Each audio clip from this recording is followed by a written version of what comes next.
Boa noite, 6 em ponto, sexta-feira, 10 de fevereiro de 2023. Eu sou Sandra Pedrosa.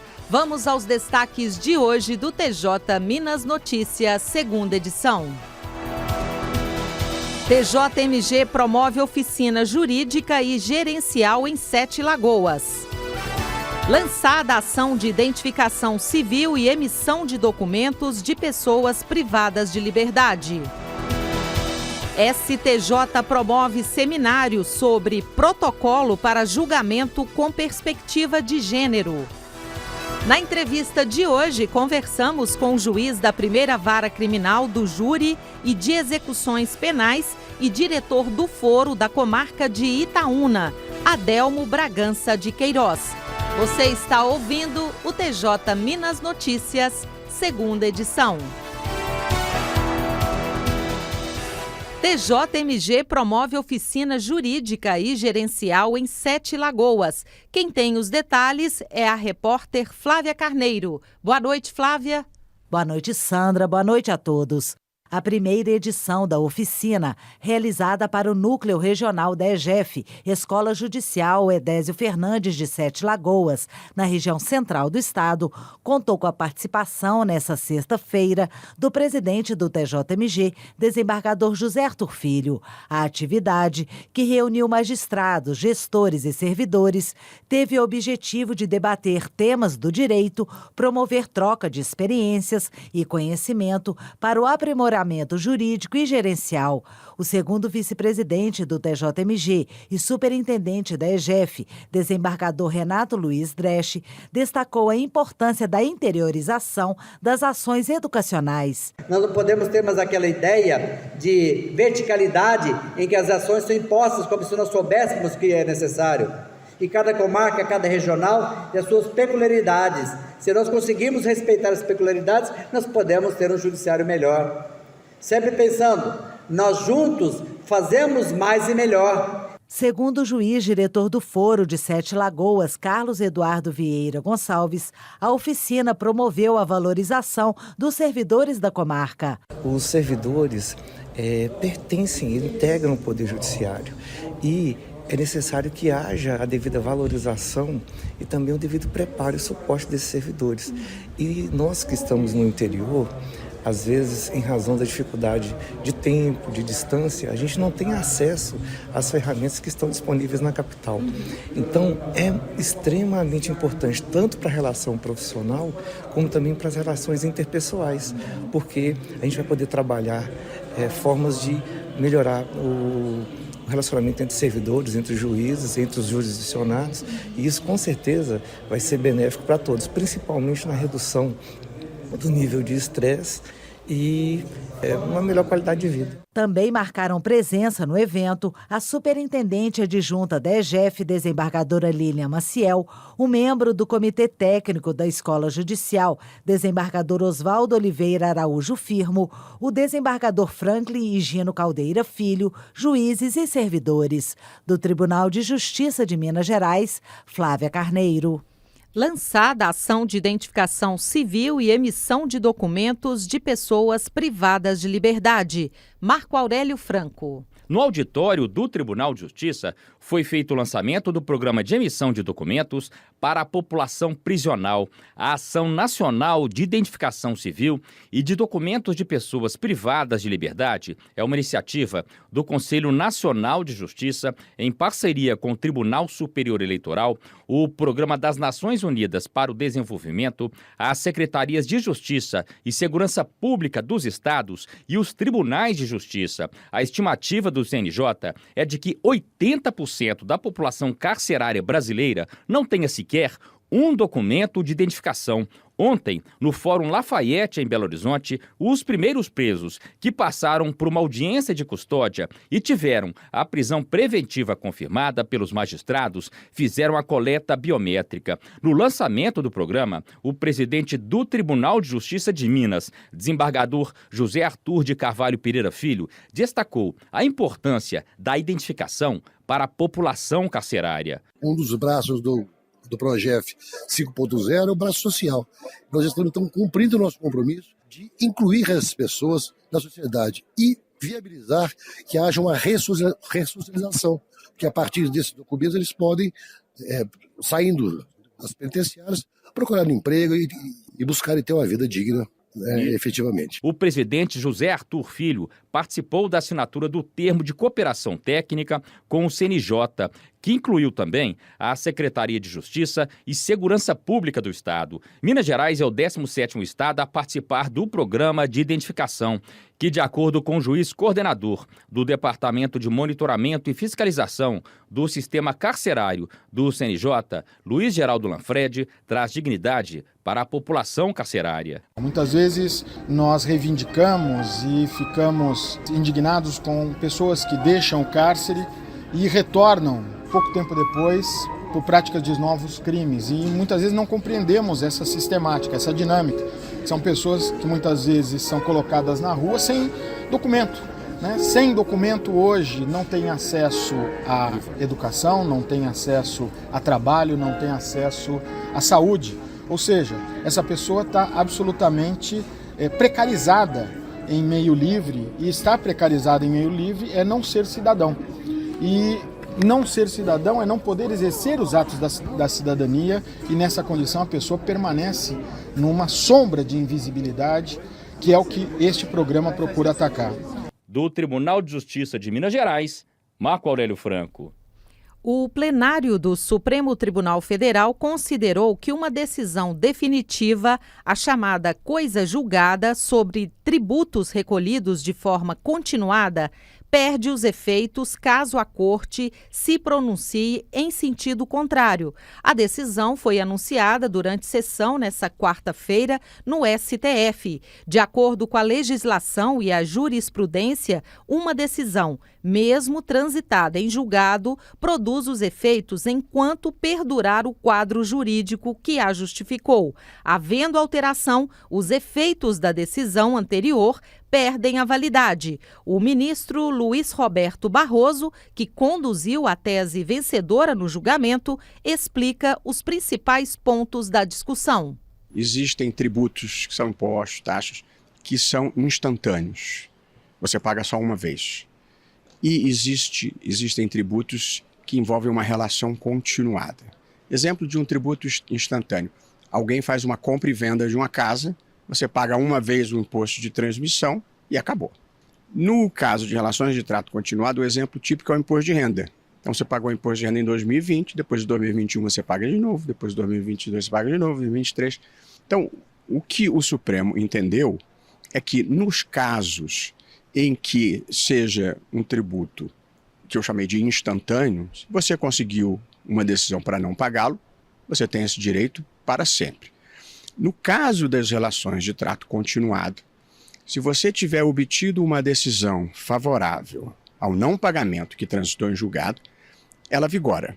Mas se o Supremo Tribunal Federal decidir que aquela lei que foi considerada, por exemplo, inconstitucional e permitiu você não pagar o tributo, que ela é constitucional, a partir da decisão do Supremo, você não está mais protegido pela coisa julgada.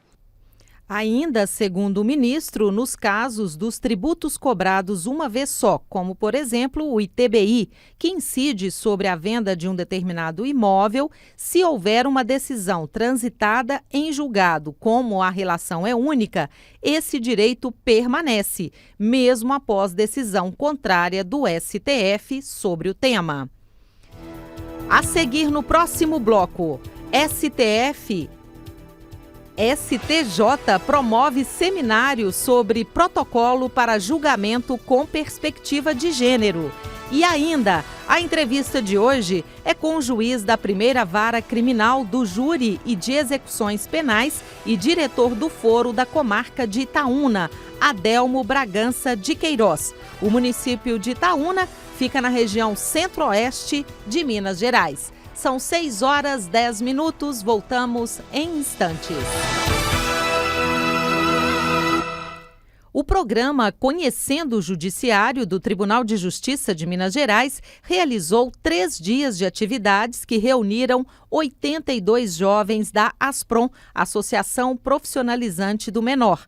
As ações foram feitas no auditório da Corregedoria Geral de Justiça, em Belo Horizonte. Foram apresentados aos estudantes vídeos institucionais e a realização de audiências simuladas em primeira e segunda instâncias, para ajudar os participantes a compreenderem na prática como funciona o trabalho dos magistrados. Criado em 1999, o Conhecendo o Judiciário é um programa do TJMG, idealizado pela Diretoria Executiva de Comunicação, que promove diversas atividades com linguagem leve e didática para apresentar a estrutura e o funcionamento do sistema judiciário, incluindo palestras, visitas a escolas e aos fóruns das comarcas do Estado e realização de audiências simuladas. O objetivo é contribuir para a formação da cidadania, servindo melhor e de forma transparente à sociedade. STJ promove seminário sobre protocolo para julgamento com perspectiva de gênero. Os detalhes com Renê Almeida. Boa noite, Renê. Boa noite, Sandra.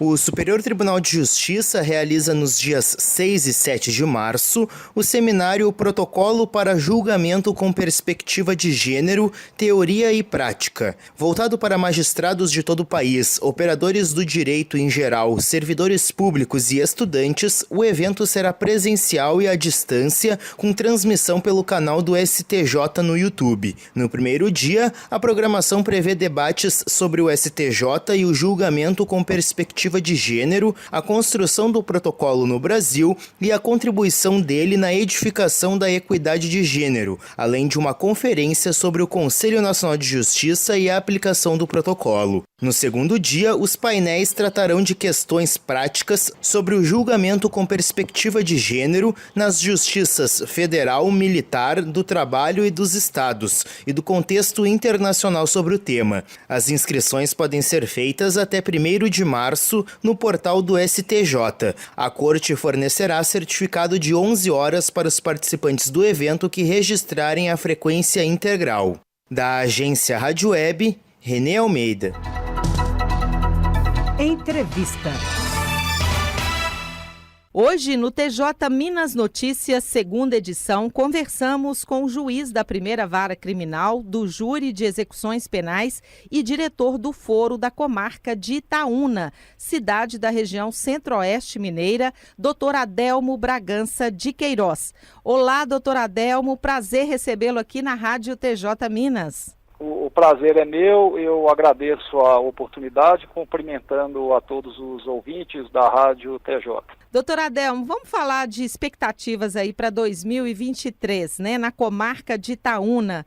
Como estão as obras do fórum? Também é uma expectativa aí para a comarca, não é? As expectativas são grandes, né, exatamente em relação à construção do novo fórum da comarca, e a perspectiva é que ele seja inaugurado em dezembro deste ano. Um novo fórum, ele vai trazer mais comodidade para a população, um espaço ali também que vai atender melhor a população de Itaúna, doutor? Exatamente, né? Em primeiro momento, né, a gente tem que trazer elogios aí, né, a esta postura da presidência do Tribunal de Justiça de Minas Gerais, que é de aproximação com as comarcas, né, trazendo melhor estrutura. Né? No caso do novo fórum, ele com certeza contribuirá a um só tempo para a melhoria dos serviços dos magistrados e servidores, e bem como para a prestação jurisdicional, né, que é direcionada para o público principal da comarca, que são os jurisdicionados. A comarca de Itaúna, ela atende só o município ou outras comunidades da região, doutor? Além do município de Itaúna, a comarca, né, ela também é composta pelo município de Itatiaiuçu, com um público aproximado de pessoas de 105 mil habitantes. Como estão os trabalhos também, o senhor que é juiz da primeira vara criminal do Júri de Execuções Penais? Os trabalhos, né, aqui são muito relevantes, especialmente no que diz respeito à primeira vara criminal. Temos também aí a parte da execução penal, que toca a questão das APACs, né, que estão sob a fiscalização do juiz. Como que é estar à frente aí dessa comarca, doutor, da comarca de Itaúna, e também à frente, né, da primeira vara criminal, do júri de execuções penais, fazer esse trabalho todo na comarca de Itaúna? É uma grande honra para mim, como magistrado, estar à frente ao mesmo tempo da direção do foro e da primeira vara criminal, especialmente porque, né, a comarca de Itaúna ela é muito tradicional dentro do estado de Minas Gerais, né, mais exatamente aí na região do Centro-Oeste. No que toca à primeira vara criminal, ela engloba aí, como eu já disse, as APACs de Itaúna, né, que possuem notoriedade no estado, no país e também no plano internacional. Eu quero agradecer muito a sua participação aqui na Rádio TJ Minas. Dr. Adelmo Bragança de Queiroz, diretor do Foro da Comarca de Itaúna. É uma cidade da região Centro-Oeste que está bem próximo também de Belo Horizonte. Muito obrigada, doutor Adelmo. Um prazer recebê-lo aqui. Até uma próxima oportunidade. Eu que agradeço a oportunidade e desde logo me coloco à disposição. 6h17. O TJ Minas Notícias, segunda edição, fica por aqui. Você pode acompanhar também o TJ Minas Notícias no YouTube na íntegra e com imagens direto do estúdio da Rádio TJ Minas. Acesse o portal tjmg.jus.br. Lá no final da página, há links de acesso à TV TJ Minas e também à Rádio TJ Minas. Siga o tribunal no Instagram, @TJMGOficial. Continue acompanhando a programação da Rádio TJ Minas. Ótima noite, um ótimo fim de semana e até segunda-feira.